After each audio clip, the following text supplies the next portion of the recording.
আসসালামু আলাইকুম ওয়া রাহমাতুল্লাহি ওয়া বারাকাতুহু। সম্মানিত দর্শক, আলোর পথে টিভি চ্যানেলের পক্ষ থেকে আপনাদেরকে জানাই শুভেচ্ছা ও অভিনন্দন। আমি আপনাদের সাথে আছি মোহাম্মদ উসমান গনি সেলিম।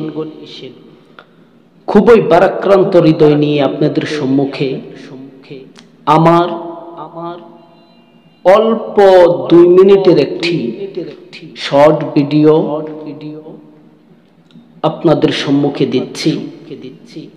এই ভিডিওটি বেশি বেশি শেয়ার করবেন ইসলামের স্বার্থে, এবং আলোর পথে টিভি চ্যানেলটি সাবস্ক্রাইব করে পাশে থাকা বেল আইকনটি বাজিয়ে দিবেন পরবর্তী ভিডিও নোটিফিকেশন পেতে।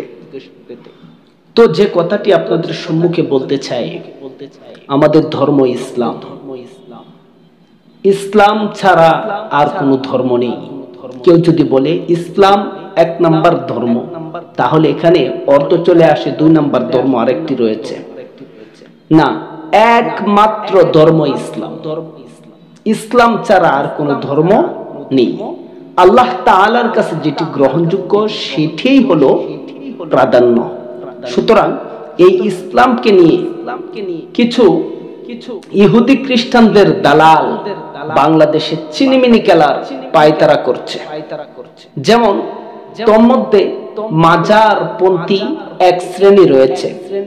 দ্বিতীয়ত সবচেয়ে বেশি ইসলামের ক্ষতি যারা করছে তারা হলো বাউল পাগল, যারা বাউল গান করে, বাউলের পিছনে দৌড়ায়, এবং কি বাউলের শিল্পী বলে যাদেরকে নিজেরা দাবি করে, ওই সমস্ত ব্যক্তিবর্গেরও কিছু ফলোয়ার রয়েছে।